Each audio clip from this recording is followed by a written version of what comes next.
Winter Latina Show. Hosted by IDM.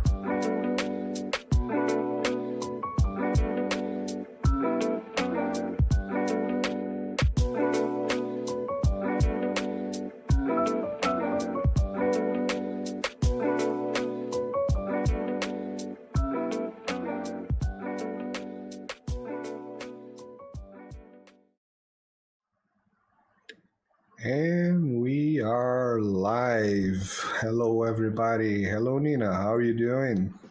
I am very hot in this heat wave, and so now you and I have sort of evened out. In Celsius, it's about 35 degrees, so it's in the mid 90s Fahrenheit. So I've developed a new appreciation of your suffering. But anyway, welcome to another fun-filled installment where the Winter Latina Show, where we talk about serious subjects, but we try to make them sometimes a little bit less serious. And we're really excited about today's episode. Now, of course, we're always excited about our guests because we invite people whose opinions and expertise we find worthwhile. And much like one of our previous guests, this is someone whose work I've been following on social media for probably about a decade, specifically in the Balkans and Donbass.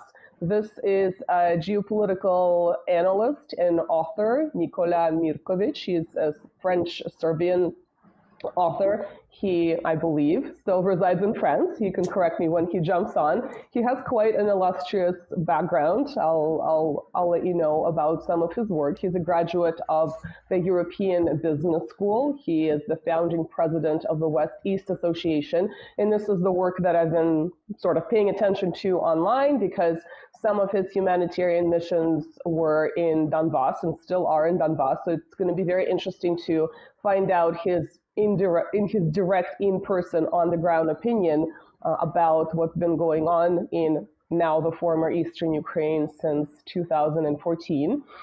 He's also extensively written and engaged in humanitarian missions when it comes to the Balkans, specifically Serbia, Kosovo. He has contributed to numerous media outlets in the French language, I believe this might be in English because it's RT, it's Al Jazeera, it's a bunch of French outlets. So he's sort of very much plugged into the types of topics that we cover on the show, that we follow ourselves and in our private lives. And he's written a number of books. I actually linked the Amazon link in the description already, but I can add more detail. There are two books that are on the Balkans, starting from The Martyrdom of Kosovo, which has been republished, so it's a book that's in demand. The most recent book that's of interest to me, I haven't read it, but I want to check it out. It's on the situation in Ukraine. And because Nikola has been on the ground many times, I think it's very, very interesting, and we'll ask him about it. It's from this year. And there's also a book about America, and it's kind of a play on words. It talks about America being an empire, and the original title is also translates as America getting worse. So I think that's also a pretty fascinating subject that we can discuss. But our main topic of conversation here to start off this episode is going to be France and French elections. That has been widely covered. And so I would love for you, Marcelo, to bring Nikola on so he can introduce himself. Of course. So if America is getting worse, France is getting worser. So without further ado, let's welcome Nikola to the screen. How are you doing, Nikola? Fine, thank you very much. Thank you, Nina, Marcelo. Thanks for the invitation. It's a pleasure to be here. Please correct me if I mistakenly introduced you in the wrong way. If there's something else that you would like to add about your background. It was perfect. It was perfect. I've got nothing more to add. Well, it's very impressive. How many, just out of my personal curiosity, how many languages do you speak at a fairly fluent level? I'd say about 4 or 5, or 3 really well, and then a couple. Once you get to master one of them or two of them, the others come a bit easily. So I've been traveling a lot. I've got the chance I traveled a lot when I was a kid. I still travel a lot today. And I love learning new languages, meeting new people, discovering new cultures. So this part of me I would say the current life that I really enjoy is that. So French your first language, or is it Serbian? French, actually. French. Interesting. Okay. I always spoke a lot of French, and actually Serbian came later because when my father left Yugoslavia, he didn't want to speak Serbian at home. So it's actually my cousins, grandparents who taught me, and then I started learning Serbian, actually going there more often and mastering the language. I mean, still make a lot of mistakes because as every Slavic language, you've got everything is every word changes depending if it's a nominative, a dative, gerundive, whatever. But going back to Kosovo and working in Kosovo and getting more interested in what's going on in the Balkans in the 90s. Serbian came back I got to learn Serbian in Serbia. Yeah, I was going to say on the ground. That's definitely a more difficult way. I kind of assumed that Serbian, a Slavic language, may have been your first language, and then French would have been comparatively easier to learn. But it sounds like you had to learn it the hard way. Yeah. So we'll definitely touch upon this. But I really want to hear, because you're still in France, correct? Yes. I just wanted to confirm that. Yeah. So you're sort of not only an analyst who understands politics and follows this topic, but you're also physically on the ground. So that's also really helpful. So we've been paying attention to the French elections, and when the results were coming in this weekend, some of the comments were quite apocalyptic. I mean, there was quite the spectrum, and this is why we use such an exaggerated title for this episode, The End of France, with a question mark. It wasn't so much, hey guys, clickbait, but I've literally seen these types of comments coming from analysts, and I want to read out a couple of them. So I'm probably going to butcher the French name, Philippe Eurlin, who is an economist and a PhD. He basically talked about France continuing to collapse. I mean, these are his words. This is on his social media from July 7th. We've also seen another analyst who writes for a number of publications, such as Unheard. He had a little bit of a different opinion. He stated, this is in English, so I'm gonna quote, "If confirmed, this is actually a good outcome for Le Pen, who will get to the presidential elections untainted by an inevitably disappointing experience in government. Also good for Macron, who can represent himself as the savior of the country. In the longer run, the real losers will be the left, which will be hammered by being a partner to Macron's policies in the next few years," end quote. So we were sort of seeing this jubilation because the left, or the so-called left, had won, but we also saw comments like this. So there's quite the spectrum about the end of France, the collapse of France, very sort of apocalyptic predictions. They're very positive comments about the victory of the left, or the so-called left, the coalition, and they're comments about how Le Pen did that also kind of differ in very, very sort of negative sentiments to actually predicting that it might seem negative in the short term, but positive in the long run. So if you could tell our audience how we should be looking at this, first of all, in terms of maybe the immediate results, maybe sort of a longer term, future. Well, it's difficult to get forecasts, but maybe some kind of a forecast, but also in terms of international relations. So, the reason I'm asking, my personal interest, of course, is foreign policy, international relations, geopolitics. You are a geopolitical analyst as well. And so we've seen with the French involvement in what some people describe a NATO proxy war against Russia. We've seen a lot of flip-flopping from, I'm going to call Putin, we're going to arrive at some kind of a ceasefire or negotiations, to I'm going to commit French troops to Ukraine. And at least according to public media coverage, the mainstream media, some of these comments would come back to back within the same week. So it really seemed very difficult to understand what was going on there. So I really want to hear your opinion first about the results, maybe some kind of projections domestically, but also in terms of foreign policy as well. Sorry, this was a very long question, but I have a lot to ask. Okay, fantastic. A lot of very interesting topics to cover. First of all, you have to understand globally the French mentality. The French, for a long time, have been used to being one of the biggest nations on earth.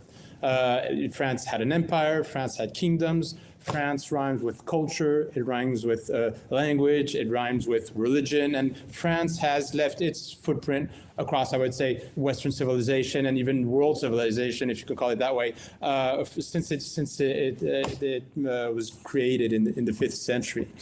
And now, after World War II, we still had people in power, like de Gaulle, who wanted to maintain that position. Even though France was a smaller country, about 50 million people at that time, they still wanted to keep France on the map. And France has been living after the 30 years, I would say, more or less after the Second World War, in a lot of prosperity, building its own sovereignty, kicking the US bases out of France, saying that we want to remain a sovereign state, speaking with the Chinese, with the Soviet Union, as well as the United States, developing high-speed trains, planes, and everything. And then all of a sudden, with the 70s and the crisis, in the 80s, France started losing it. When I say losing it, that means France started not to become such a powerful country. It still has a lot of, I would say, networks. It's still part of the Council of United Nations, the Security Council of the United Nations as a permanent member, but it's not as powerful as it used to be. It started integrating the European Union, creating the European Union. So de Gaulle was very much he was not in favor. He was not a big proponent of the European Union, but France starting entering a process where it was abandoning its sovereignty and entering this global Atlanticist philosophy. And this was going between the left and the right of the French society. Many politicians and elites who started really thinking that we would be safe and we would have prosperity if we were aligned on the United States. And the best way to get aligned on the United States is to build some sort of united Europe, which will be always in the, I would say, US mentality, under US protection, within NATO. And the European Union was built globally as some sort of American protectorate.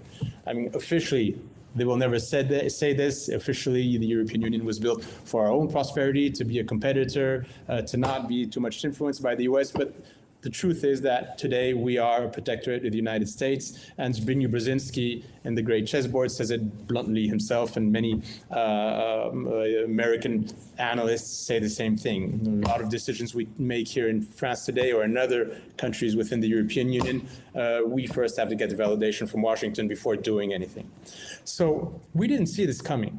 This has been done slowly, very slowly, with homeopathic doses. We didn't see it coming. And even at one moment when the French started seeing what was going on, that we were losing sovereignty and that the European Union was imposing more and more laws and that we were against these laws. With the French, we had a referendum in 2005 where we were asked, are you for the European Treaty, which is even more, more laws against sovereignty, more supranational European Union. The French voted massively against it and saying, okay, this is the limit. Because again, in France, and this is dating back, I think, to history, but also from World War II, there was a very, I would say, interesting attitude between Gaullists, which were really right-wing conservatives, and communists. And they actually binded together because they had discrepancies concerning the way France had to be, I would say, managed or conducted, or they still fought for the sovereignty of France. And they didn't want to depend on any foreign country. And they loved France, different ways, but they both really loved France and the independence of France. So we do have a strong sentiment of sovereignty within the population, even though our elites have betrayed the idea of sovereignty. They've betrayed France. And this is like Christopher Lasch said, the treason of elites and the abandonment of democracy. Many Western countries have gone through the same process. And we were in that process. And a couple of years after, Nikola Sarkozy, elected by the French, signed in the treaty with the French Congress. That means the people elected by the French, they did not respect the desire of the French not to have this European treaty. So today we're in a situation which is quite dire. Because French are more and more opening their eyes and saying that something's going wrong. And why are they saying this? Not from a political point of view, but from a day-to-day experience. The French are gaining less money. There's more and more insecurity. The school system, which used to be very good, is every day weaker. The level of illiteracy in France is astonishing. More than 2 million French people are considered illiterate. 9 million people in France, 9 million French are considered poor, under the poverty limit. And so you can see on a daily basis that this great country, great nation, which has done bad things in the past, like any nation, but which has been prosperous, which had brought culture, which had brought education, which developed ideas, which had a strong idea of freedom, of liberty, of equality, well, has bypassed that and has abandoned these ideas. And the French are seeing this. But as they have been, a lot of them, kicked out of the democratic procedure, and that the politicians in France are all Atlanticists because they've been to U.S. universities, they've been to U.S.-funded clubs, Atlanticist clubs, funded by NATO, funded by the European Union, and they're all in this idea that the globalist world is the solution and that the U.S. will always be there to protect us. Well, they've become the best servants of the U.S., and they no longer care about the interests of the French people. And so they're getting their ways with the political system, and we'll talk about this when we talk about last Sunday's elections. I can't really say that the elections are rigged, but the way the elections are built in this Fifth Republic enable, I would say, the most devious minds to keep the power, even if they are a minority against the majority of the French who definitely want change. So the French are seeing their own personal situation decline. France as a nation is declining. We are no longer the superpower we used to be. We're not even in the top 5 most powerful nations in terms of GDP on Earth. We're being kicked out of Africa. We can't even sell submarines to the Australians because Washington comes by, sticks a knife in the back and saying, oh, by the way, this is my contract. So we're losing this image, this power. The French are losing purchasing power. And at the same time, we've got, as I said, insecurity, schooling system, which is not preparing people for the employment market. The system, we used to have excellent doctors, excellent hospitals, and we're losing that as well. And so the French are getting mad. And they are mad, and globally they are mad. And if we look at the blunt results in last Sunday's elections, whether it be the vote for le Nouveau Front Populaire or for the Rassemblement National, we've got 50% of the French who are voting for political parties which are out of the mainstream. They're not in the mainstream media, they're not mainstream politicians, and I would say traditional politicians are now the minority. They're still in power, but they're a minority. And I think this is something which is really, really interesting. And the way they're keeping the power is this very old saying that imperialists all know is divide et impera, so divide and conquer. So while the right and the left are fighting against each other on details, or where should be the VAT limit, or are there too much, not enough immigrants, or whatsoever, well, they're keeping the power while they're fighting. The opponents are fighting at the basis, and this is traditional political strategy when you are a minority and you couldn't care less about what the people think because that's not your own interest. So I think that's extremely interesting. I do think also, and just to finish off with this, that of course, on the results were very favorable for the Nouveau Front Populaire. So that's a union of different left and leftist movements. And nobody was expecting that. The different surveys we had before the elections were not going in that direction. And so they were extremely happy. But there is a feeling of hangover the following days, because the truth is that the Rassemblement National was the first party. And they had 10 million votes, them and their allies, during last Sunday's elections. Le Nouveau Front Populaire has 7 million votes. Macron has 6 million votes. So despite having most votes in the elections, the Rassemblement National has less deputies in the French parliament than the Nouveau Front Populaire. So you've got 1/3 of the population who's getting less votes than a political party, got 25% of the population. And some smaller, I would say more institutionalized political parties who've got 10 times less votes, much more, have got many people, deputies in the French Assembly. So That's the problem with French democracy. And the last thing I could add to that is that 1/3 of the French didn't even go out to vote. So many French don't believe in the French political system. They don't believe in French democracy. And when they went out to vote, they voted for anti-establishment political parties. So to say the less, the French are very mad now, and they want change. May I just intervene here for a second? This is very interesting point that you made, because it's the same point as the British elections that we just saw the other day. We had 59.9% of show-ups on the vote, and according to Alexander Mercouri's at least, it has been the lowest level of show-ups since late 1800s. So Wow. even before World Wars. So this really shows the absolute Apathy. lack of belief, apathy, and lack of belief on the system. You know, this is we in Brazil. I always mention this in Brazil. On the last 3 or 4 elections, we have a result of who won in the end was the non-shows and null votes. You know, people can just go there and null the vote and whatever, because it's easier than pay the fine of 50 cents and not going. So and we had the results of 33%. Lula won the last one with 33 or 32% against 27, 28 from Bolsonaro, and almost 30, 34, 32, 34% no show or canceled. And this shows that people do not believe in the system.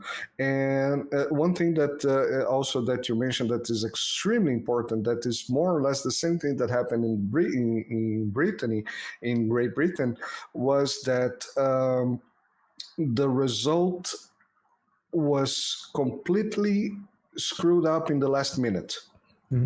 So you have a party that won, in the case of won majority of votes, in the case the Rassemblement National, and in Britain and in England the Labour Party made the majority, but also in the last minute the Tories made a jump that they were really bad.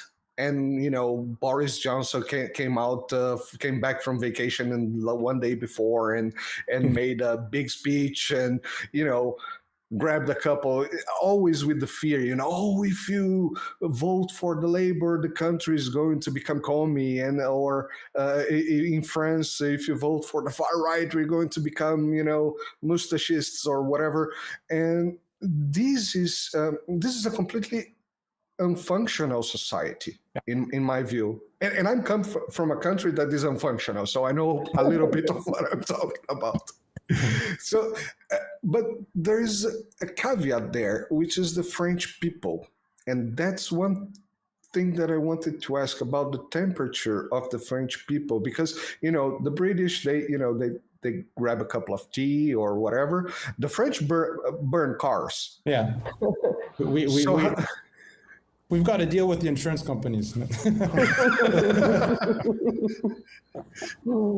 the France are very mad. Let's not forget that the French, we had the yellow vests. That means for more than a year, ordinary people, a lot of people who are not at all in the political movements, would go out every day across France on the roads, on the motorways. It started as actually a grassroots movement coming from the countryside, and these are again the ordinary people. They're not political. They understand. They don't all have higher education, but they understand very well because they've got common sense. They understand that they know a thief when they see one. They know a liar when they see one. They don't have to go to postgraduate schools or get masters or whatsoever. They understand that, and enough was enough, because their purchasing power was lowering, because they're feeling kicked out of this globalist world. They're feeling kicked out of democracy. They vote for candidates which never get elected. Even they get millions of votes, they don't get elected. They're not represented on the media. Their culture is being atomized or destroyed by foreign culture, whether you like it or not. I mean, so they're feeling kicked out, and they went to the crossroads and they went in the streets and they during a whole year, and there was a lot of burnt cars and there was a lot of fighting against the police and against. But this was quite interesting because this came out of France, and I still keep on thinking myself that France has a particular role to be played. So maybe this is something all French think. I don't know. Maybe this is natural that we think this or not. But this came out of France, and this is something which scared the government and the elites because it was not controlled. There was no controlled opposition. There was no head that you can menace or say, "Oh, be careful! If you keep on doing that, we're going to show this video of you when you were younger, and you may be ashamed of." Or so they couldn't grasp this movement, and at the end, they finally understood, and they put in mainstream I would say unions, which took over. They went into the cities, and then once the unions weren't there, a lot of these unions are yellow unions, and they worked hand in hand with the power and then the oligarchs, and so that was dead. But that happened over a year. So this was actually quite interesting because in those movements, and I studied them closely, there were people from the left, there were people from the right, there was this, I would say, Gaullist spirit of people saying, listen, we may not agree on everything, but we love France, we want our sovereignty, and we all agree that we want to fight against poverty, that we want to better I would say, our purchasing power, and that also we want a better culture. And I think this is something which is interesting. It was not just we want more money that we'd be used to in France. We want to live decently as French people, and this is something which is interesting. So there's still that mentality, and a lot of people are dreaming that the yellow vests come back, but it was extenuating every day for many people, every weekend for others. It was difficult, and they got, I think Macron led a couple billion euros out of that, but he calmed everybody down. The fact, again, that in these elections, we'll see what Macron does with his government, that a lot of people in France feel that they're not being heard, that they're not being taken seriously, that their personal situation is not getting better. They will continue to put pressure, and then going back to the streets is obviously something which can happen quite quickly in France. That was going to be my comment. I literally have a note on that the French are known as a country of protest. If you compare it to the rest of Europe, it's just you just never see the same level of protest on many topics. I mean, of course, there are now anti-war protests regarding Palestine, but not domestic issues. So that's very interesting. I think an argument could be made that people who have not been educated in Ivy League schools or their equivalents probably have a better instinct regarding what's going on without having potentially that brainwash. I mean, in some cases it's education, in other cases it's brainwashing, and of course reincorporation into the social structure then you no longer want to challenge because you have perks by participating in it. So I think you see that actually in many, many other countries where people who may be less formally educated but live in the periphery have better instincts, and because they have similar instincts with people who may be technically on, in another, sort of the opposing side of the political spectrum, like the way you're describing the sort of right wing united with the left wing on some issues. So that's very interesting. But I had well, first of all, I'll say that we talked about the collapse of Western democracy, I think, here many times. And it's exactly what you say. It's either systemically built in where candidates that may get a lot of votes just never even make it into any form of government, or you have a low turnout, whether it's apathy, whether it's anger. There's just that complete hopelessness in the system to begin with. And again, it applies to other countries in Europe and beyond. But also, I think it also shows, the ideal of democracy, that you're changing governments every 5 years, every 4 years, right? Depending on what the country is. It doesn't really change the system. It doesn't challenge the system. The system operates on its own. Once it's been set in place.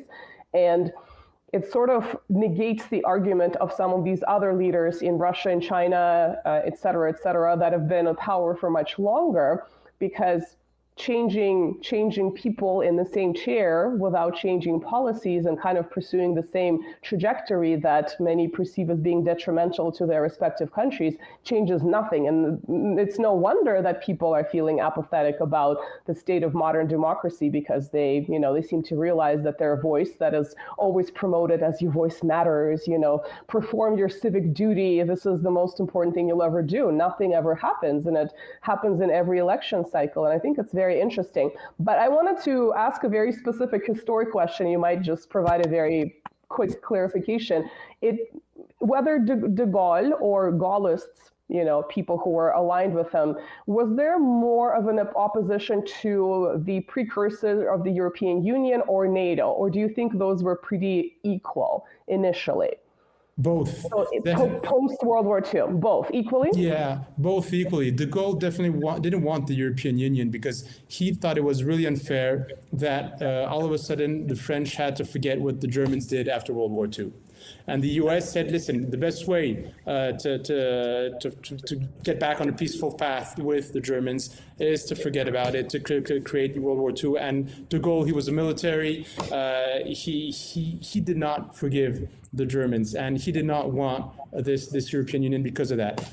He understood that Europe had to find some sort of path to peace, because the speciality of Europeans is to be fighting between each other, and this is some sort of I would say internal feuds become wars, and we keep killing each other, and that's been the story about Europe since the beginning. So he understood that. He had a lot of pressure.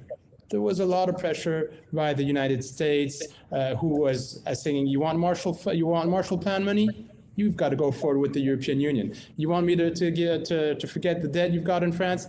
You've got to go forward with the European Union. So at that time, the construction of what was to become the European Union was something which was really pushed by the United States and also a lot of the French elite, who at that time believed, because again, they were already in the beginning of those think tanks, and some of them received money from the US Embassy in France. And Eric Branca is a very known historian here in France, and he wrote about that. And so they thought, again, let's take the money and let's go build this European Union. What could be bad about this? And again, a lot of them just did it for noble purposes. They thought that the best way to stop these wars between European nations was to find some sort of way of working together. But de Gaulle understood from the start that this would be some sort of supranational political entity, and that all the nations would at one moment disappear, and that people who were really behind pushing for this European Union wanted a European Union as a supranational state,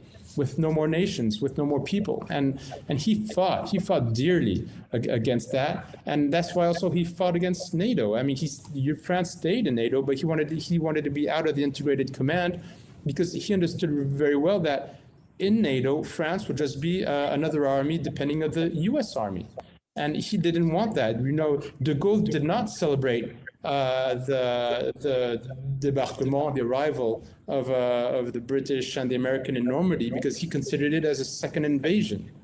So, I mean, this says a lot about the way de Gaulle, I mean, he was happy to work with, of course, the Americans who came to fight, but he knew that behind these Americans who came really and who gave their blood to fight for France and for Europe, the politicians behind that had another program. And de Gaulle knew also that there would have never been the arrival of the American paratroopers in Normandy if there hadn't been Stalingrad. So and then Barbarossa. Bagration. Sorry. And so he knew that, and he wanted France to be independent. And unfortunately, I think his failure is that he did not find somebody after him who was able to keep up that fight. He said in the 60s two things. After France gave its independence to Algeria, he said the biggest threat to France is American imperialism. So this is said 60 years ago. Mm-hmm. And he also chastised what he called the Americanization, or this thought that the French elite, French establishment, French bourgeoisie was so much under the influence of the Anglo-Saxons. And this was in the 60s. And this was just like some sort of huge wave of America's so great, America's culture, America's money. And at that time, of course, Europe was destroyed. Europe had been through the war, and we were receiving images of big fancy cars, huge houses, and people globally, we thought, shared the same values. And those were globally Christian values at that time. And so many people thought, listen, this is the easy way out. Let's follow what Uncle Sam says, and we'll be happy. De Gaulle, he knew that was not true, but he did not have, I would say, maybe enough means. He did not give enough time to develop a counter-establishment, a counter-elite, a school of thought that would resist this temptation of being totally submitted to the globalists and to the American hegemony. It's interesting because if you didn't give us the dates for those quotations, they sound very contemporary. You know, this could be someone speaking now. And so I think by de Gaulle's standards, if you were to, you know, arise from the dead and see what's happened since then in terms of that particular domain, he probably would be pretty horrified, because based on your description, he sounds pretty consistent in terms of his pushing for sovereignty, regardless of whom he is opposing in terms of having their excessive influence. And it's also interesting that you mentioned the Marshall Plan. Do you think the Marshall Plan was sort of a way for the Americans to establish their institutions in Europe and incorporate the European elites, and then having these elites go to their schools and basically establish the system where everything is intertwined? And then it becomes more and more difficult to, you know, call for sovereignty, but achieving it seems almost impossible when you have that level of integration of, you know, elites across the Atlantic. Maybe the way even certain institutions were established after World War II. How do you perceive the Marshall Plan in this domain, in this context? You're totally right. A French historian, professor called Annie Lacroix just wrote a book explaining this, and many other authors in France and outside of France have analyzed this. After the war, the European economies were destroyed. It was very difficult to start the economies once again. And the US came and said, listen, we'll lend you money, we'll give you money, but nothing's free. So what the French had to do, for example, in the Marshall Plan, is that they had to buy goods coming out of the United States. So we started changing our view towards agriculture, because we had small agricultural farms, and we started importing huge American tractors and starting developing huge agricultural extensive farms. And this changed the French landscape. This changed the mentality. We were a very rural country. We started becoming more and more living in the cities. We had American consulting firms. We had accountancy firms explaining us how we had to build our accountancy to receive the money.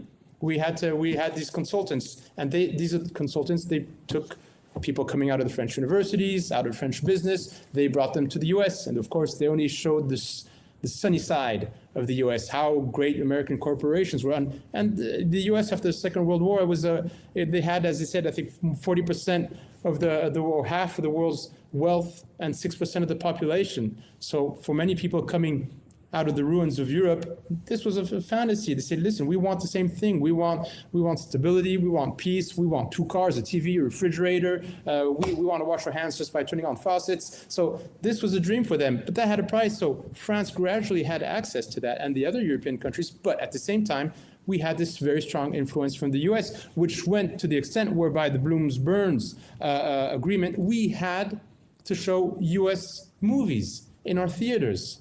So this was not free. Why would the US want us to watch their movies? Because there was a political agenda, because there's a program, because this is the beginning. And we don't have to go back to Bernays and propaganda, or to Lippmann or even what Chomsky called the fabrication of consent.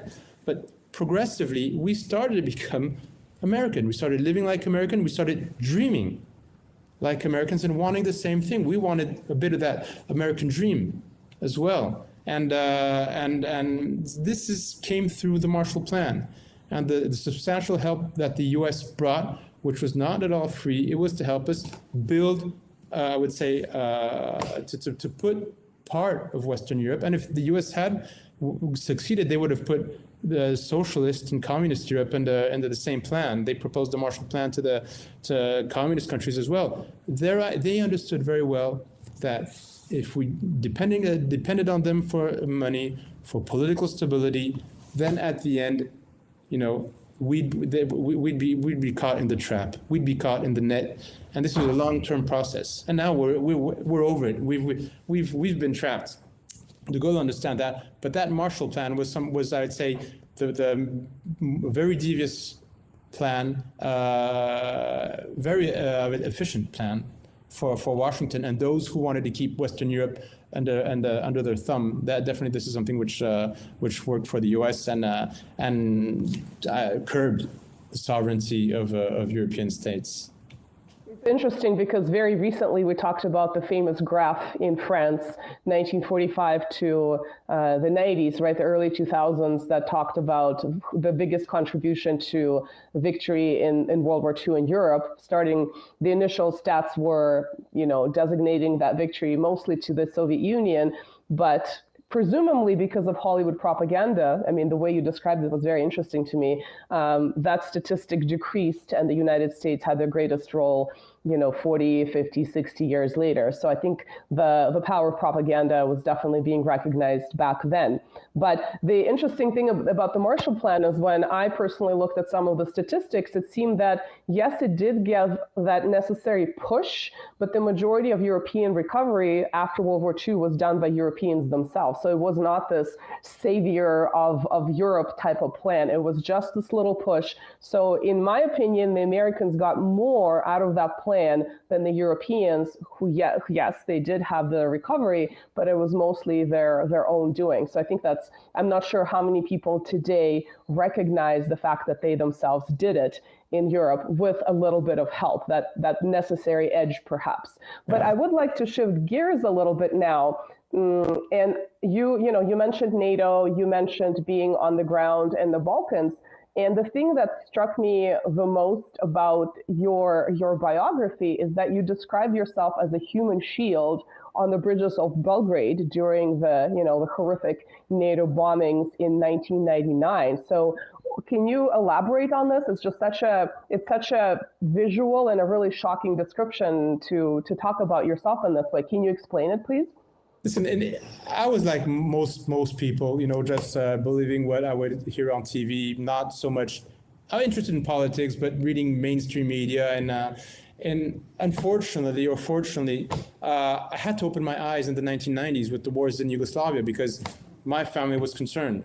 I would go to Yugoslavia frequently on vacation. I had family there, and then all of a sudden, I was portrayed as a Serbian, as a bad guy, as a villain, and I would see media documentaries and saying how bad the Serbs were and killing people, eating kids and whatever. And so, wait, this is not true. I'm not saying that all Serbs are saints, definitely not. But we're very far from objective information. And I was receiving information from Yugoslavia at that time, and I wasn't influenced.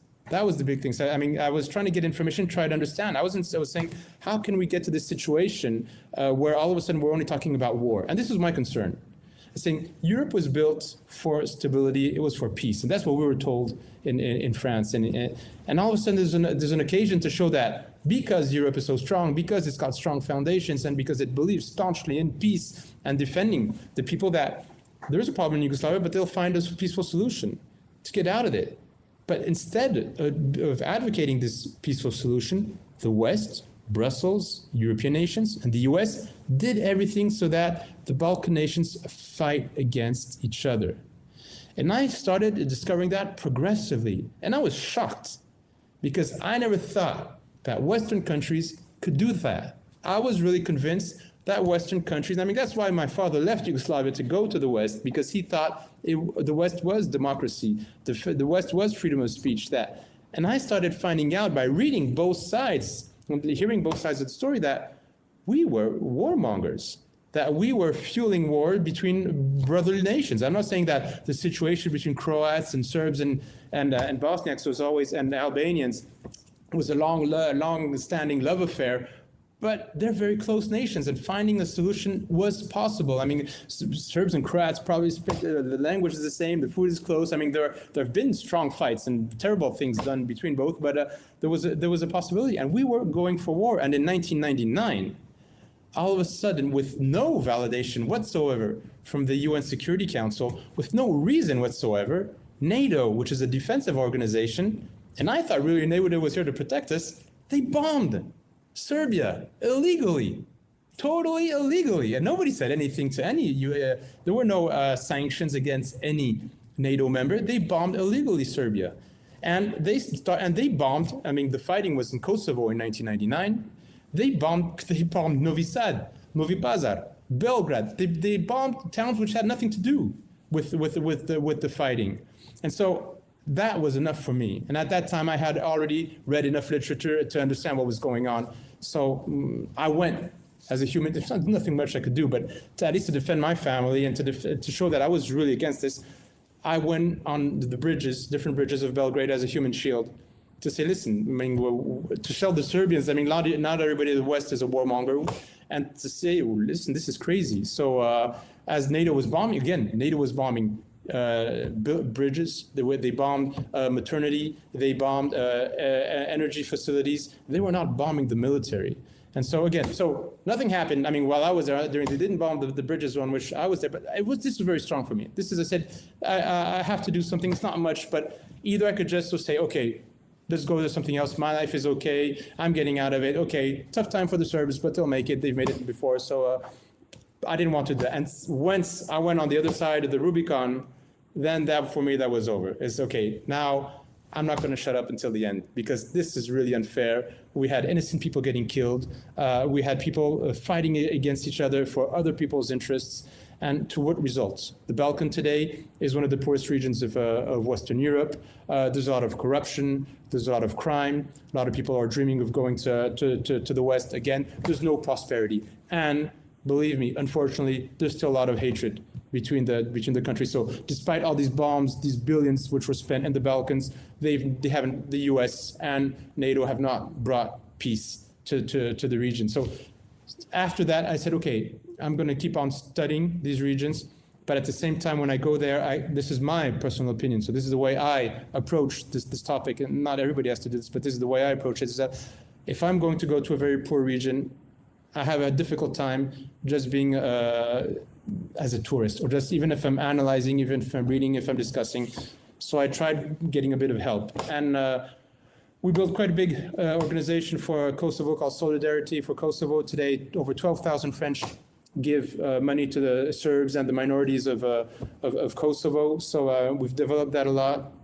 And so I keep on going there to get my information, to understand what's going on. But at the same time, we're helping the people. And it's helping me to understand better, because, you know, the Japanese say, well, this is for business, but it applies to real life. They talk about genshi genbutsu. That means you have to go. They tell their management, you have to go into the industry to see what's going on. And I applied that to war zone. I have to go to the war zone. What's going on? Why are people hate? Do they really hate each other? Who's behind this? Whose interests are being served? And you can, to some extent, you could read a lot in the books, but you always get a much better perception on the ground. So I've been doing that in Kosovo since 2005. So we started that 6 years after the 1919 bombings, actually when there was a pogrom against the Serbian population by Albanian extremists in 2004. And so with a friend said, this is enough. So we started setting that up. And then I applied the same thing, but we could talk about this later, to Donbass. Because when I understood what was going on in 2013 in Ukraine, I said, whoa, we're going to another dimension, because Yugoslavia could not fight back. Serbia could not fight back. Heroically, it resisted 78 days against NATO, the world's most, I would say, impressive military coalition of all times. And the Serbs resisted 78 days, and they're very proud of that, and I'm proud of that as well. But I mean, after a moment, you just can't continue living when you've got no more when you've got no more bridges, when your schools are being bombed, when the civilian infrastructure is being bombed on a daily basis. But Ukraine and Russia, we're talking about Russia, nuclear power. This was bound to end in bad if nobody was to do anything. So I did the same thing we did in Kosovo. We started doing it in Donbass with another organization called West East. I have probably 100 questions in my mind that I'm trying to filter through. This was really fascinating and elucidating.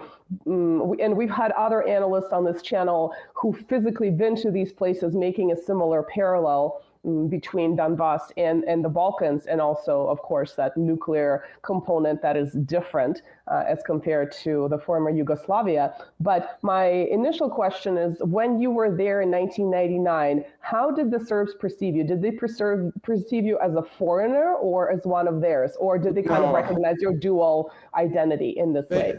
No, I mean, only a nash. That's what they say. He's ours. That's the way. So, interesting. Yeah, they always see that. I mean, and anybody who's got a Serbian will say, if you've got a bit of Serbian blood, then you are nash. You're ours. So no, they understood that. And I came along actually with some French friends who had nothing to do with Serbia, who were just disgusted by what France was doing, by what NATO was doing, and had a lot of sympathy for the struggle and the resistance of the Serbian people, and they all appreciated that. And they were also surprised because they said, wow, I mean, we're coming from the bombing country, but they've been treating really well. People understood. Because I think also, and this is important, there still is, even today, to some extent, a strong education. People understand. And people, they don't have this black and white vision, Manichaean vision that we've got in the West, good guys, bad guys. So as long as you have this education and you teach your people, the people are enticed to read, to find out, then you can have a normal conversation. And they would understand. And I could have even come with somebody who was very pro-NATO. They would have discussed. They would have started with the coffee and then some rakia, and they would have drunk all night just to understand. And they wouldn't have this vision. And some things I heard, and I was even told in French, "You're Serbian, go home." You know, I was told that in France. These guys, I've spent most of my life in France, and how can you say that? So very primitive, very primitive remarks, and you get those remarks by people who are uneducated. And when I'm saying uneducated, I'm not talking about universities. I'm talking just about people who live in a society where you are eager to learn, to understand. And in Yugoslavia, we could say a lot of things about Yugoslavia, but in the Yugoslav system, even though you could not say all that you wanted, you still were encouraged to learn. And the people in Yugoslavia in the 90s, they wanted to understand. Just one example, when I was there, I had access to CNN and the BBC. And there was no way that in France or in Germany or in the US, you can have access to Serbian TV, or at least to an outlet giving the Serbian or Yugoslav point of view. That was impossible. And I was saying, wow, who are the proponents of free speech? This was kind of a shock for me. So, but that was a situation. So yeah, the greeting by the Serbs was really fantastic. It was really good, and that's why I think coming back, I said we have to continue this, because this doesn't concern just Yugoslavia. It's not a chauvinist reaction. This concerns a lot of countries, a lot of people in the world.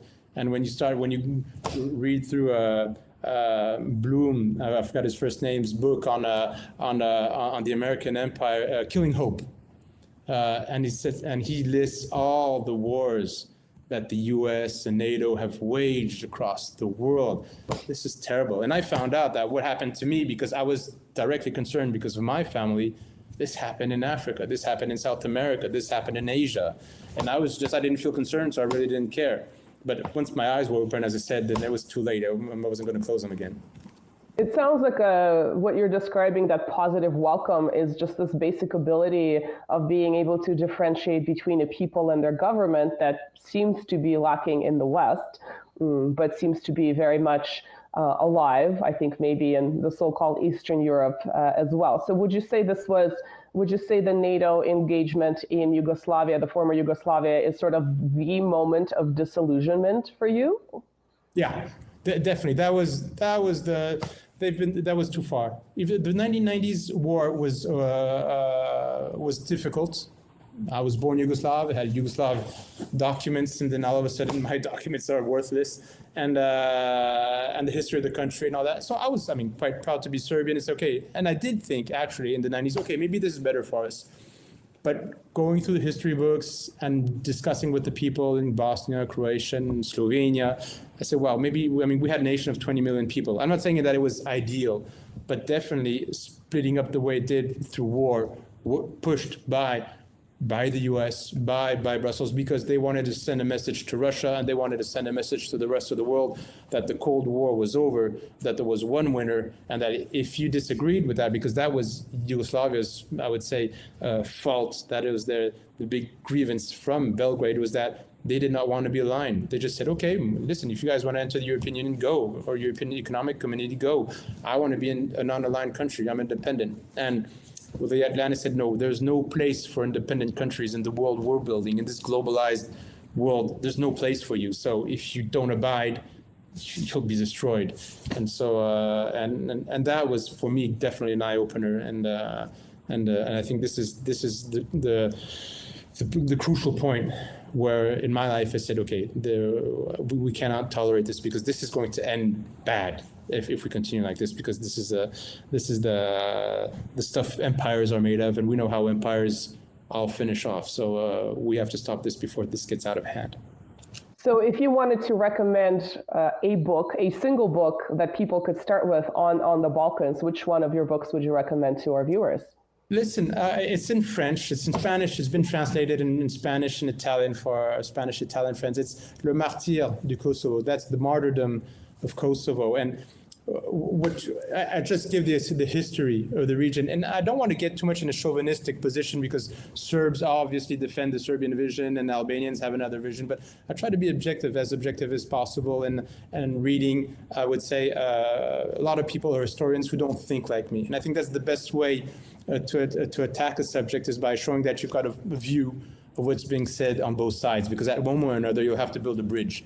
So you have to find out what are the areas that you can build on that bridge, because Albanians and Serbians, they'll always be neighbors. You can't just take one of the two people, put them in the shuttle and ship them off to Mars or Pluto or whatever. So you have to find some way. However, it is important to discuss truth and to defend truth, because you can't be a relativist and say, okay, everybody's right. So in that book, I explain why Kosovo is so important to the Serbs. I explained that there can be peaceful solutions with the Albanians in that region. But I also explained what the role of the Atlanticists of the West has been in destroying any sort of peace or relationship that we can imagine between Albanians and Serbs has been destroyed, not by Serbs and Albanians, before by the West, who have pushed one against the other. And so there have been, of course, a lot of Serbs and Albanians who jumped on the bandwagon saying, great, there's a fight, we hate each other, let's go to them. But at the end, this just means a lot of kids getting killed. It means a lot of culture being destroyed, and it's sad for everybody. So in this book, The Martyrdom of Kosovo, I try to explain why this is important for the Serbs, why the Serbs have created Kosovo, because Kosovo is a Serbian word, and how the West lied. How the left lied to bomb, saying that there was a genocide of Albanians. There's been no genocide of Albanians. How NATO bombing made things worse actually for the Albanians in the short term. How after NATO arrived, it has made things terrible for the Serbs. Over 200 Serbs fled, who survived Ottoman Empire, 5 centuries of Ottoman Empire, had to flee after 70 days of bombing and of NATO and 40,000 NATO troops on the ground. And explaining the lies. I mean, French President Chirac, we had Clinton, Tony Blair, they all lied. And so I give all these lies in the book, saying this is what they said and this is reality. And I end off saying, listen, what happened? So the bombings were in 1999, we're in 2024. So the last edition of the book is, I think, 2 or 3 years ago. What's the situation of Kosovo? It's nobody, I mean, it's a country which has the recognition of mainly Atlantist countries. Russia doesn't recognize Kosovo, China, India, Algeria, the whole South American continent doesn't recognize Kosovo. The Vatican doesn't recognize Kosovo as an independent country. That means nobody recognizes it as an independent country. It's receiving a lot, billions and billions of euros and dollars from European and American taxpayers. It's a hub, it's a crime hub in Europe. It's totally a failed state. Serbs and minorities, because we talk about the Serbs, but there are also Gorani, there are Roma, there are Christian Roma, Muslim Roma. They're also minorities going through hard times in Kosovo today. And it's not working. This nation building is a failed state. And even the Albanians in Kosovo, They don't believe in Kosovo. They just want to build a greater Albania. So, and we have a responsibility in this as from the West, not as an individual, but our policies have led to that. And one of the U.S.'s biggest military base outside of the U.S. is in Bondsteel. And it had nothing to do Bondsteel was very far where Serbs in Kosovo and Albanians were fighting. This is very far. They just wanted a military base because they wanted to control what was going on between the Mideast and the Mediterranean, between the Caspian Sea, the Black Sea, and the Mediterranean. And this was their end game, and so and it didn't work. So we have to fight against that if we want a peaceful world.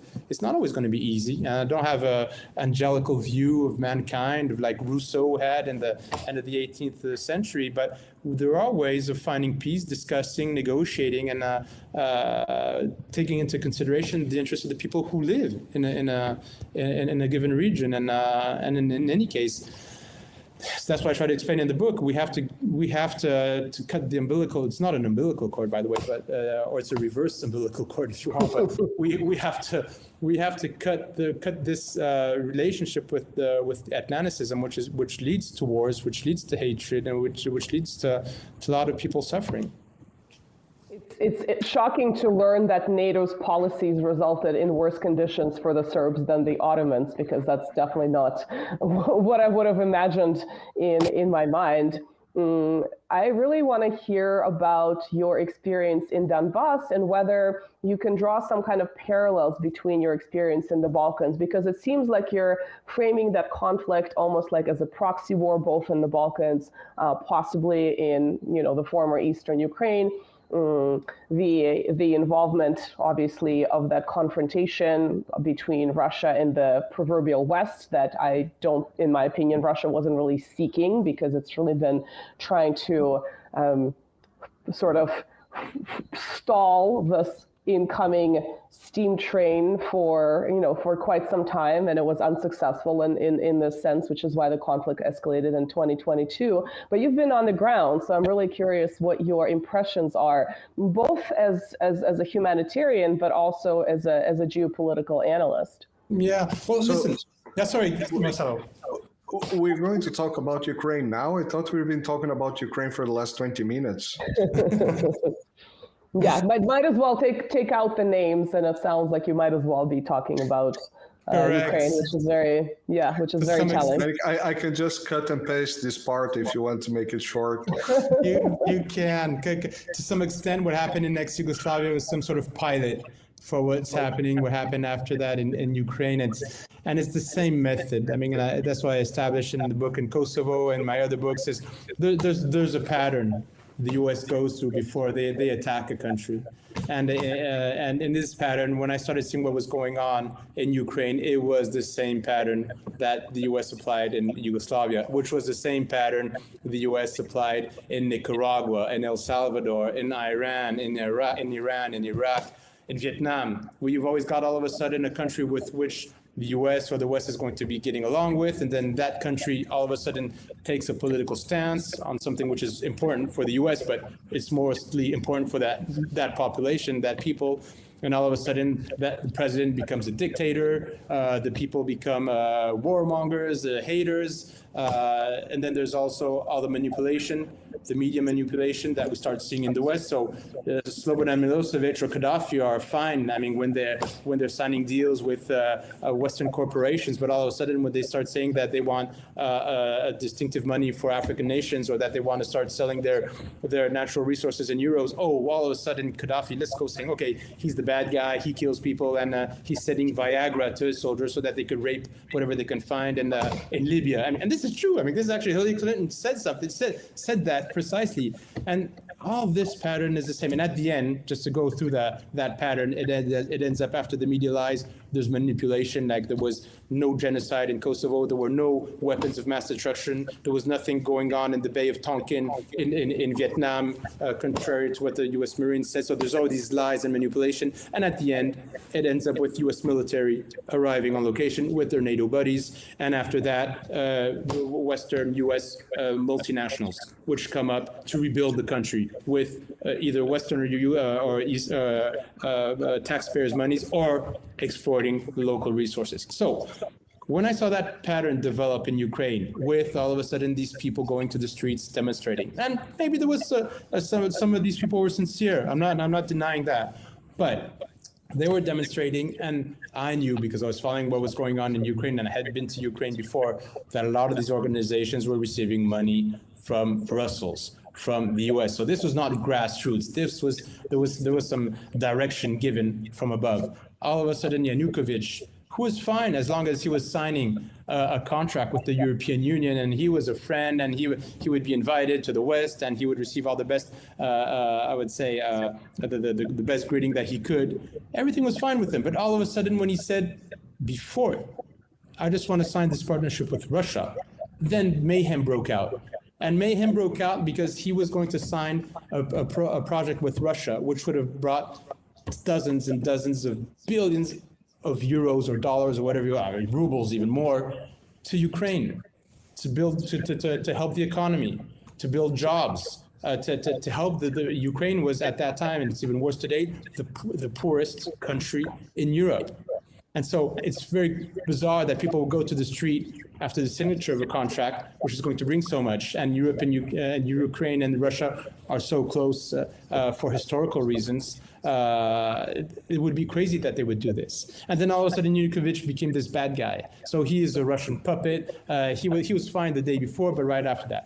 And then there was these manifestations, and always, I found that also, and I described that in my book on the U.S. empire, is that we do not hesitate to use the most extreme movements in the world to topple governments, because you won't find a liberal Democrat to go in the streets and topple the government. That just doesn't exist. So you have to find some sort of extremist. And the US always counts on extreme young men galvanized by some sort of ideology or religion, because they're ready to go to the streets. They're ready to fight, to die for their cause. And so that's what they're going to do. And that they used fundamental Islamists in Afghanistan. They used Islamists in Bosnia. They used extreme nationalists in Kosovo, and in Croatia as well, neo-Nazis. And they used again the neo-Nazis in Ukraine. I said, guys, you've done it before. They're doing it again.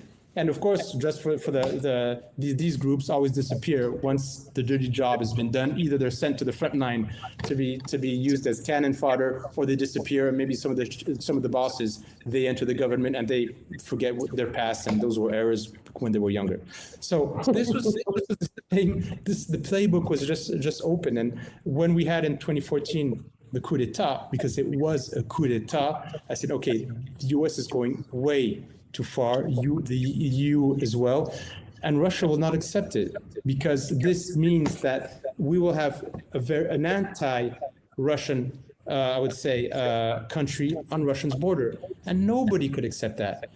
If, let's say, whatever, in France, something which could be, if you would take like Spain, would become, there would be a coup d'etat in Spain, and it would be under the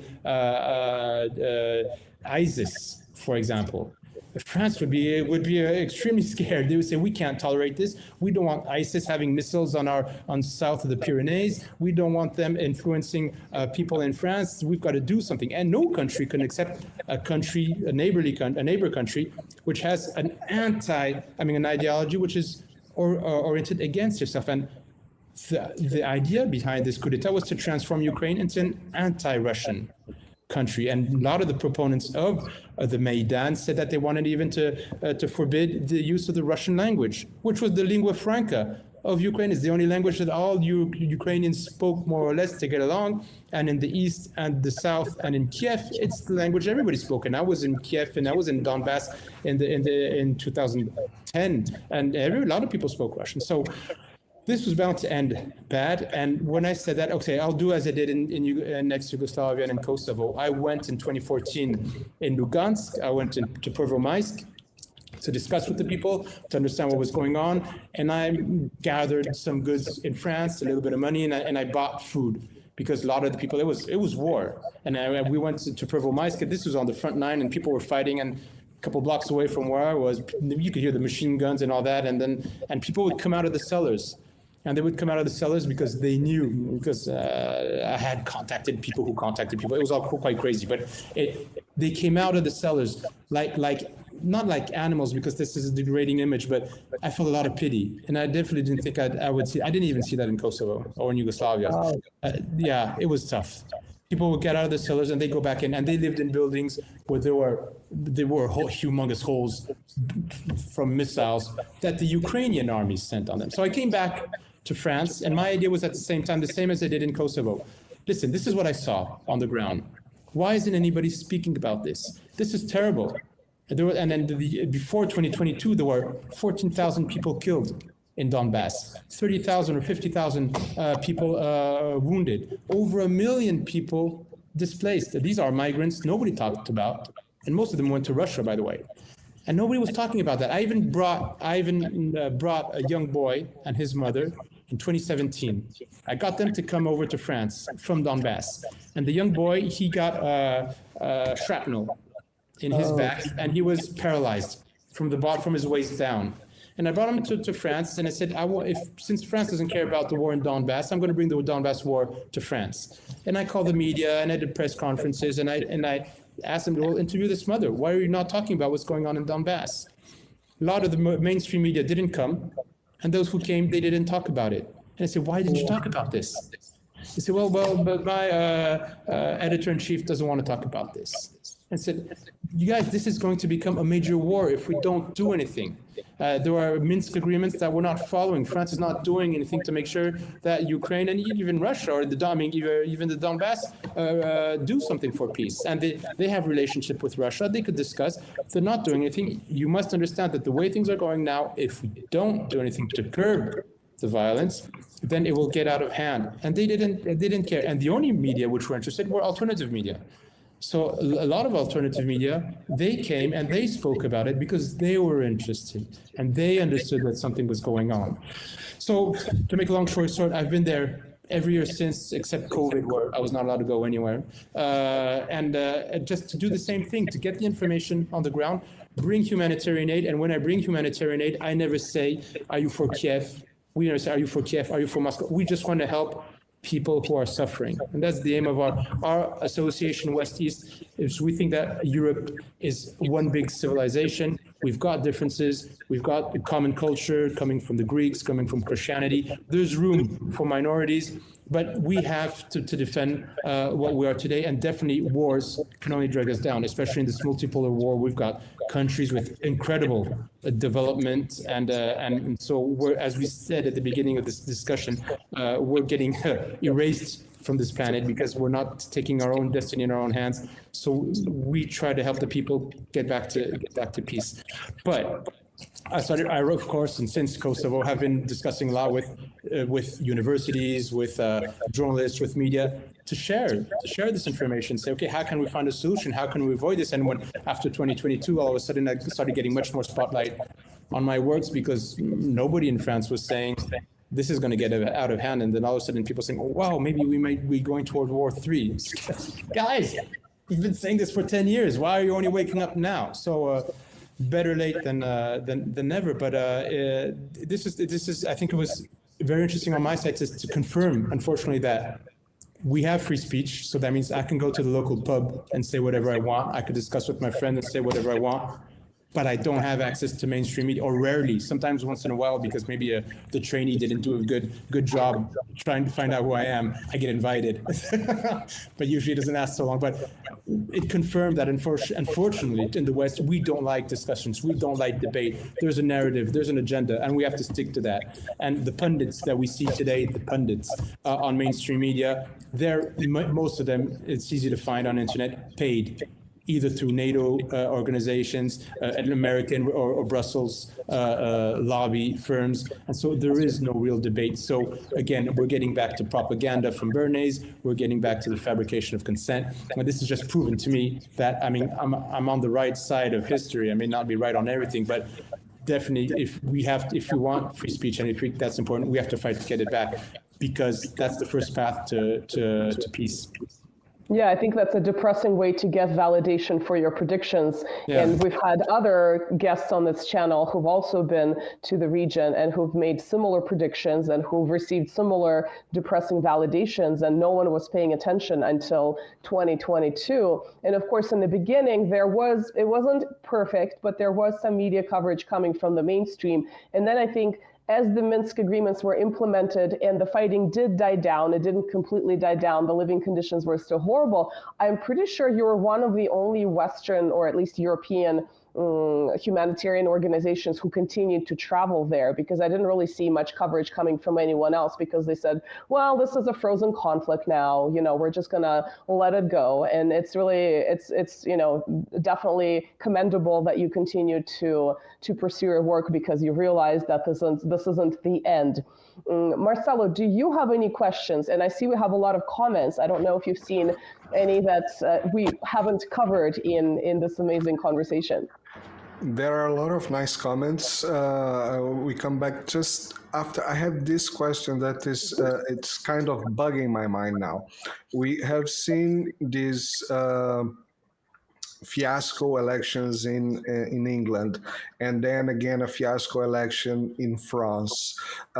We've seen this pump of narrative of more war from people like Callas and Ursula von der Leyen, and all these globalist people, and they are at the same time absolute panic. We have the complete debacle of the Biden and Trump comedy, stand-up comedy show, whatever you can call that. And I can hear all these people talking about bringing the people together. And we usually know what this means. And at the same time, we are about 15 to 20 days away from major event in France, which is the Olympic Games. Mm-hmm. Which, by the way, Emanuelito called the Putin asking for, a ceasefire, temporary ceasefire, not to break the party of the Olympic Games, because it's the major event of the year. Of course, we cannot keep war during that, right? Mm-hmm. And France is also well known from other major events like, Charlie Hebdo, the Bataclan, the truck on Nice, which, by the way, I was in Paris during the Bataclan attack. Oh. And, well, not there, but, You were close. You were a couple blocks away. Oh. A couple of blocks away. And I didn't see anything else than the sirens, but I remember the day very well. Mm-hmm. How do you see this? Well, so listen, France has a lot of problems, really, really a lot. As I said before, unemployment is high, purchasing power is low. But I said the worst is that the French don't know who they are as a people anymore. There's a very huge identity problem. The relationship to God, or whether you believe or not, but this is spirituality. France has always been built around its relation to Catholicism, to Christianity, the values that brings, and they're losing that. So something quite curious which is happening in France. There are less people going to church, but those who are going back to church, this is something that for the first time in a couple of years, there are much more baptisms in France, a lot of people who are going to traditional mass. So that means that what happened in France at one moment after the end of the 60s, where people were saying, listen, we have to do some sort of aggiornamento and bring modern mass, so we're going to get rid of the Latin, we're going to get rid of the incense and all that, and now that people are going to come. The result is that they put so much water in the wine that the wine had no more taste, and people fled. And now people are coming back. So these aren't small numbers, but it's interesting because it's not just anybody in the population. I've read figures about really people from all across people from the countryside, from the cities. A lot of people are looking for something, and a lot of these people are coming back to the traditional mass in France. In any case. but they're globally lost. The media, the level of the schools, the level of the media. So before purchasing power and just think about oneself and one's greed and stomach and all that, it's the who are we today is the question which is coming to lips. What are we as a nation? Who are we as a people? And you just mentioned radical Islam. The recent figures show that 23% of the names given to children in France are Muslim. This is huge. And some regions in Seine, it's over 60%. So are the French in a situation today where they themselves are lost? Integration of immigrants has been a catastrophe in France. France did not lead a decent immigration policy.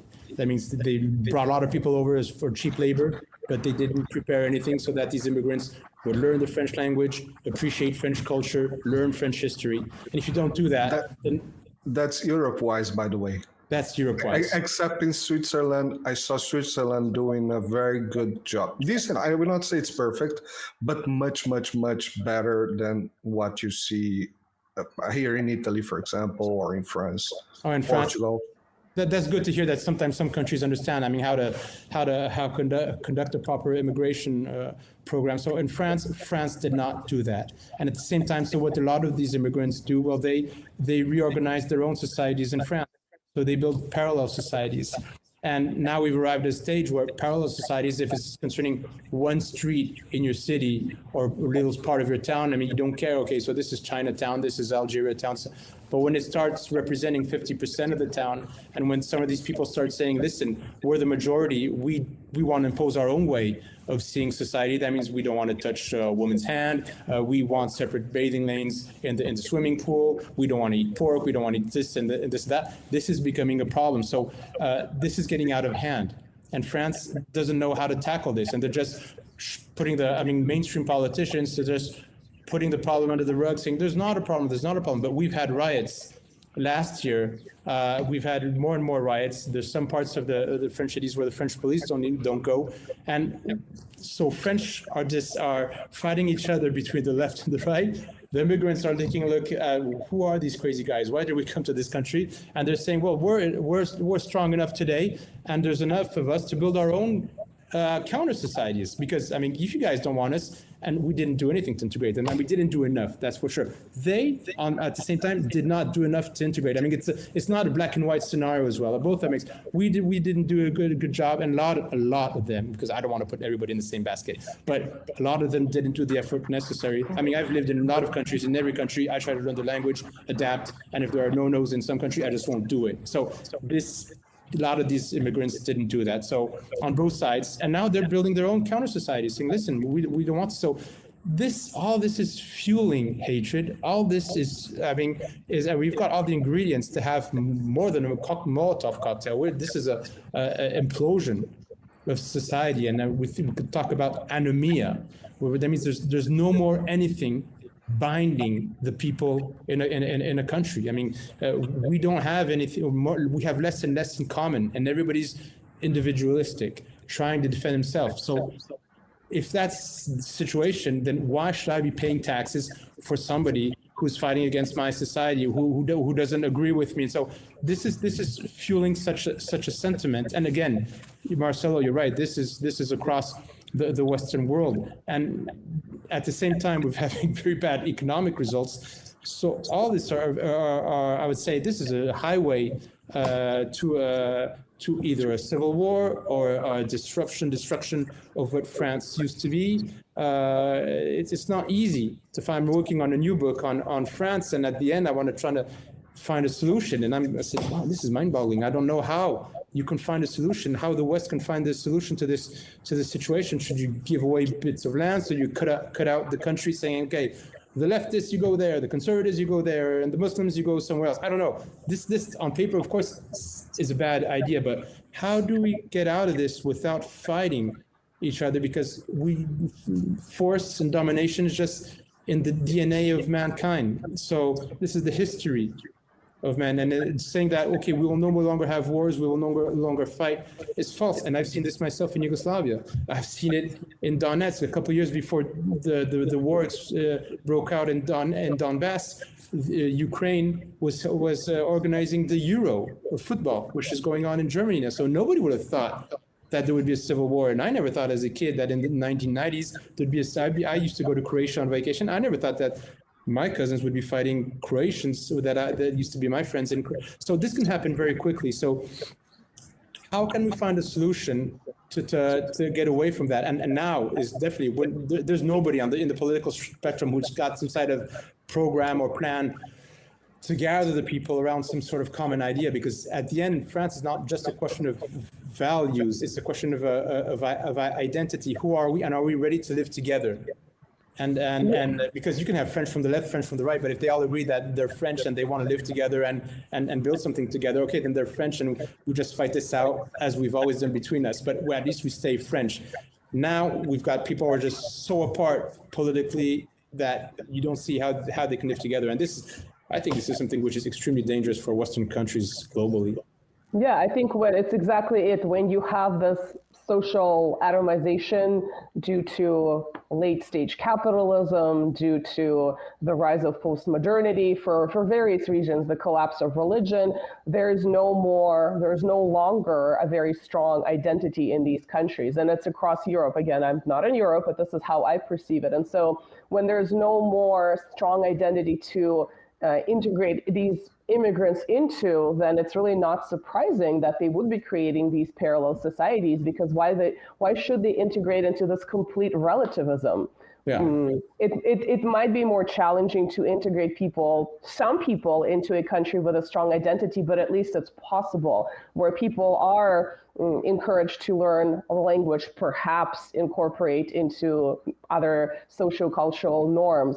But if there's really nothing that the society can offer them other than perhaps economic perks that you're saying are now dwindling, that it's kind of hard to blame the immigrants, for better or for worse, that they're not integrating into this thing, because this thing is very nebulous and it doesn't really exist. And yes, you can say, in part, this is an issue with French colonialism of the past. In part, it's this idea that people are interchangeable, this cheap labor. So there are all these different currents that are kind of coalescing together. But I think the focal point here is this complete collapse of social integration, a strong identity, again, partly religious, partly cultural, et cetera, et cetera. So it's kind of this deep internal spiritual crisis, I think, that's fueling a lot of this. So I don't think there's an easy solution either, but it's definitely not surprising that politicians wouldn't want to touch this with a 10-foot pole. It's they just kind of want to serve their term, get their money, get their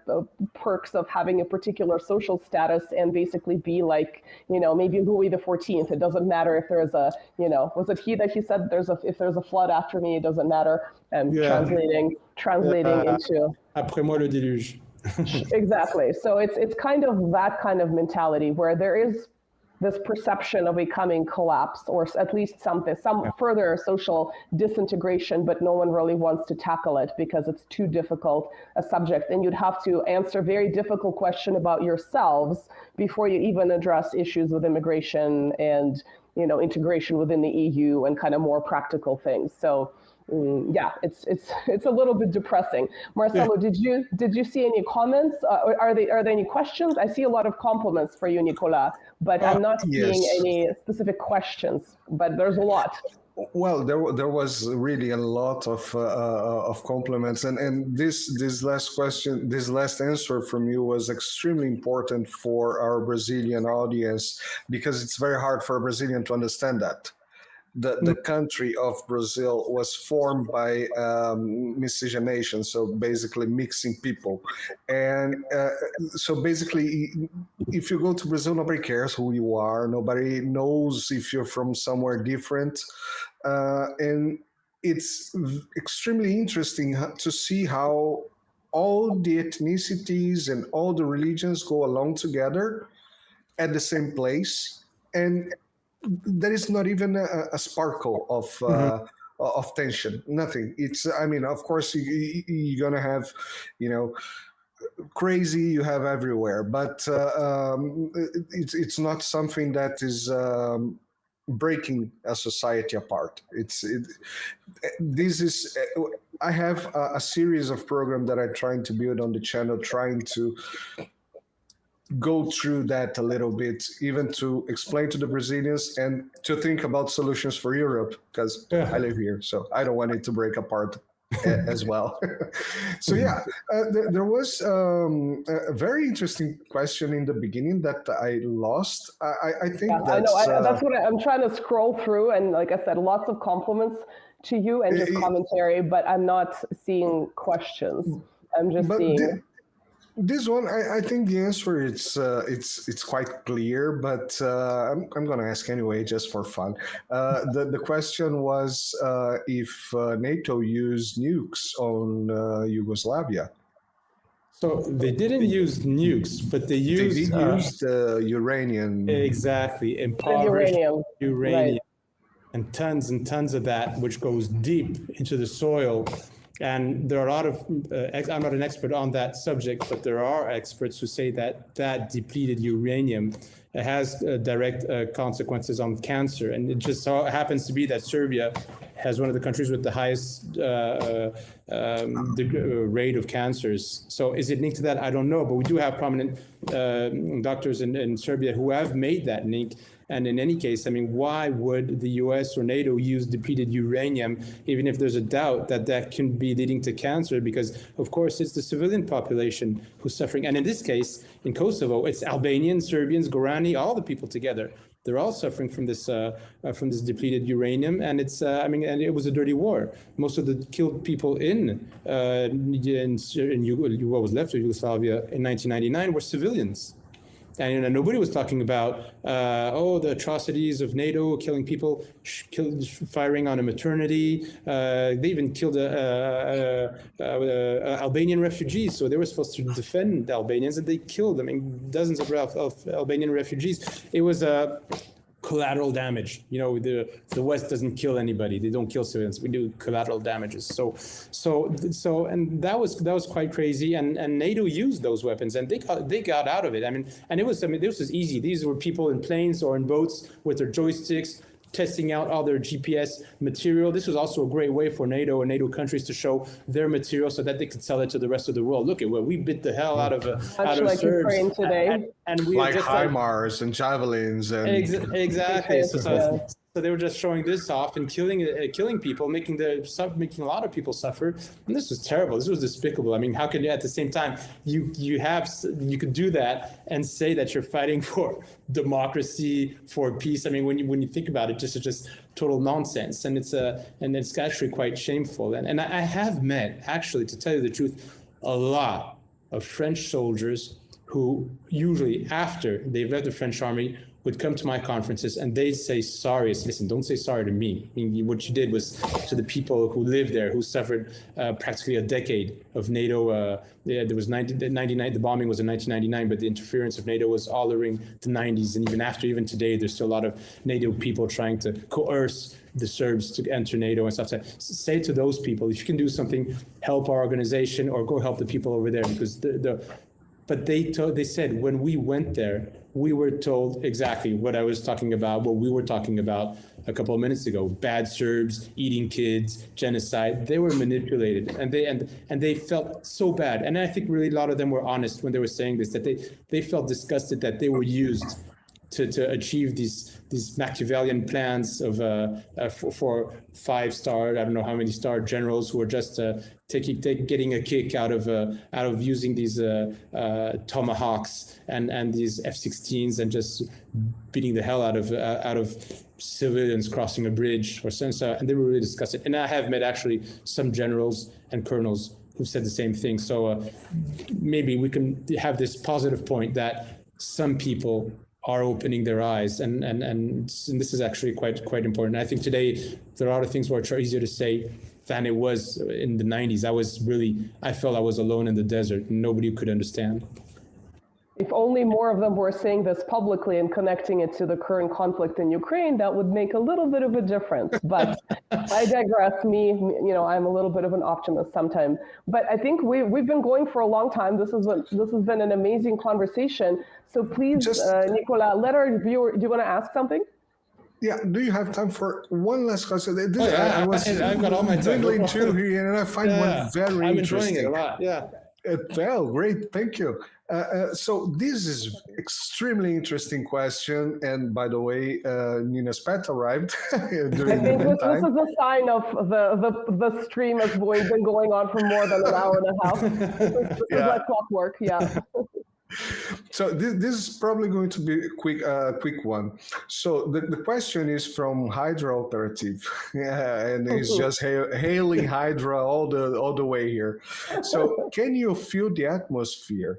It's just like early 20th century. The fear, the anger, the hatred. Nothing will stop the return of the Sith. Of course, it's a reference to Star Wars.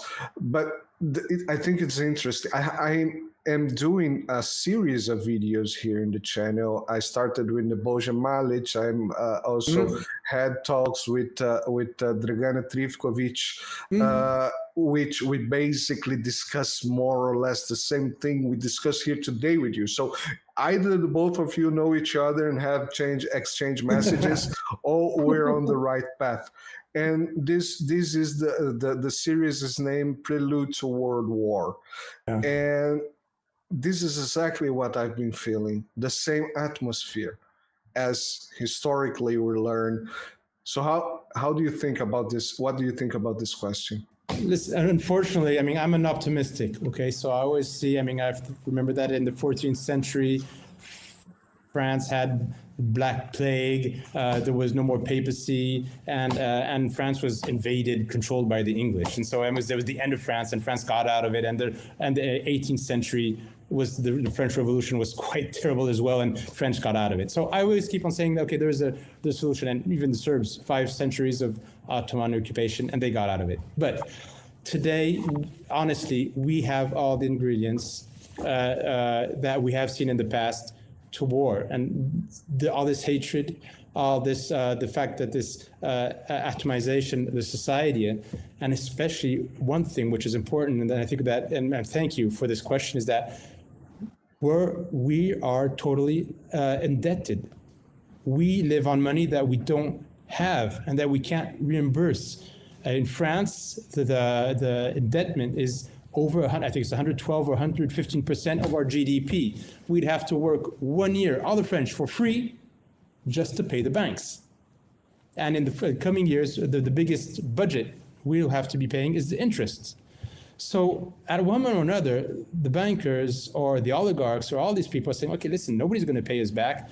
This society we've played a lot with it. We've manipulated, we've controlled the media, we've done nothing. This is getting out of hand. And if people start finding out who's been playing around with us since the beginning, they're going to get mad. And they're going to get mad at us. So maybe we should find some sort of way that they fight between themselves so that we can get away with it. And we'll come back when these guys will be just torn to pieces and so tired that they can't even raise a slingshot or something like that. So that's my scare today. I'm afraid of that. The only thing which I say, and honestly, we're going into that direction. The hatred, the violence, the sentiment. We even look at the video games that they're giving our children. They're killing each other on a daily basis. This is theft, grand theft auto, or whatever, I don't know, whatever. Or there's a lot of violence in the movies. There's a lot of violence, and in the streets, there's a lot of violence, and we do have wars, and there's a lot of weapons on the street, by the way. And in France, this is becoming something which is becoming more and more common. So, how do we avoid war, knowing that there's one thing that will change compared to the beginning of the 20th century, is that there are nuclear weapons. So, do we fight between each others in the Western world, and the rest of the world just looks at us fight? So, will this be infighting between conservatives and leftists? Will it be the indigenous people against Muslims? I don't know what kind of fight some people would like us to fight, a clash of civilization, I don't know, so that we can just destroy ourselves, because the economical system is heading towards collapse. and everything's going to be holding together as long as we have bread and we can feed ourselves. But once it becomes complicated, we'll go out fighting. And believe me, I've seen it in Yugoslavia. In a fraction of a second, you have to choose who you're going to be fighting with, and there's no room for people saying, I've got a white flag, I'm not participating. So this is scary. I don't know it's going to be a world confrontation, because Russia has nuclear weapons, US has nuclear weapons, and if France has nuclear weapons. So if one of these countries starts getting attacked or starts a war, chances are that they may, destroy the whole planet. But even if the whole planet is destroyed, that means even the oligarchs will fall. So maybe that's not a good plan for them, unless they've got some special spaceship and they've already got another home on Mars or something like that. It is. Elon's rockets are not working very well, so. Yeah, maybe they'll wait a bit till they master that rocket technology before going on to another planet and leaving us to destroy ourselves. But the situation is scary. It is really scary. So I really encourage everybody to get involved, because I do think that at the end, good people win. It's not always easy, but if we don't say anything and if we don't fight, whether it's locally in our communities, in political parties, whatever, if we don't advocate for peace, if we don't try to find a way to get out of this, then we will be brought into a war that we don't want, and we won't have a choice but to fight, because then it's you or me, and it's them or us, or however you want to see it. So and I've seen it in Yugoslavia, I've seen it in the Donbass. I was there last May. It's terrible. Whatever side you're on, it's terrible. So yeah, we have to be, I say, clear. Have to have a clear vision on what the situation is today, but we have to do everything we can to make a change and remain optimistic, even if we are in a dire situation, because few optimistic and I would say dynamic women and men make a change. It's always the dynamic, I don't remember the term exactly, the dynamic minority, but they're the ones who change the world. It's not the masses. We're working for the masses, and but we have to be that dynamic minority who takes who leads the masses and who encourages the masses to raise up and stop this and change the society. Because if we don't do it, believe me, those who are in power, they're less numerous than we are, but they won't let go of that power so easily. So we have bunkers. They have their own bunkers. You're right, Nina. But the Russians have Kinzhal. Yeah. But you and I don't have bunkers, so it doesn't really matter. No, I don't either. So, Nikola, this was quite an amazing conversation. I would like you to tell our viewers where they can find you, where they can find your work, follow your work on social media. I did link you, but I would like you to do the same. Perhaps I missed something. Thank you so much, Nina and Marcelo. This was really a fantastic moment. And I think this is also, for me, a sign of optimism, and it encourages me to fight.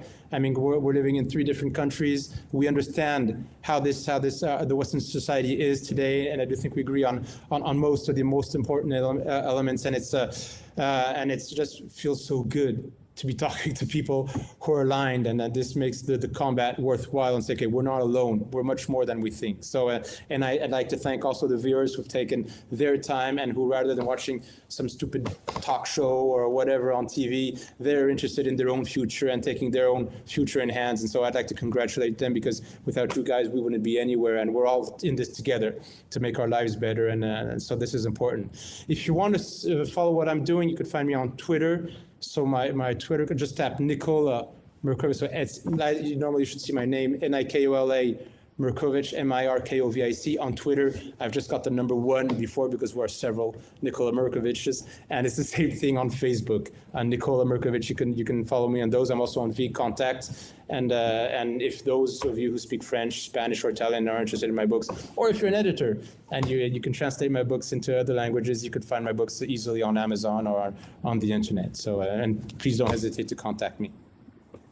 Oh, just one last thing. With our association, West-Est, whose goal is to bring the Western and Eastern Europe together and not divided. It's www. So this is in French, sorry, but West, OUEST,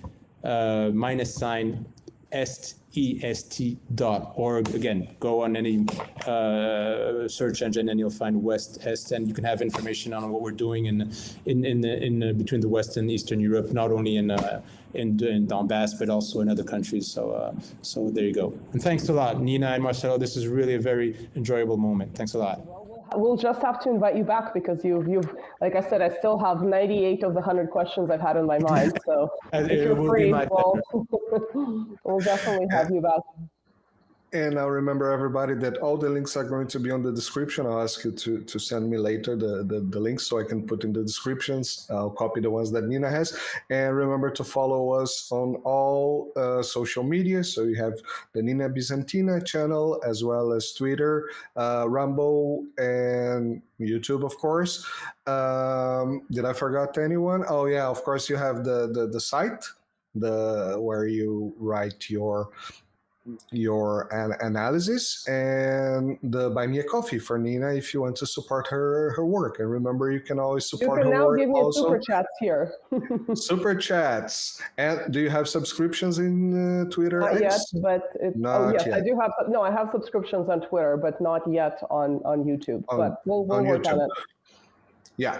On the press of mass destruction, the imprensa de destruição em massa, you can always support via super chat, super thanks, being a subscriber of the channel. It's only 99 cents of euro for those who pay in euro, $1.99 for those who pay in Brazilian real.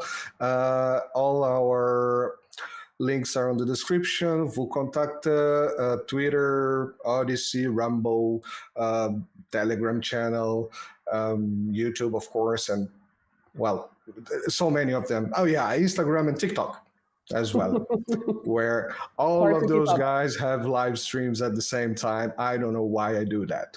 So remember, all the links on the description. Thank you very much. Like, share, subscribe, and see you on the next time. See you guys. Thank you guys. Thank you for watching. See you soon. Bye. Bye-bye.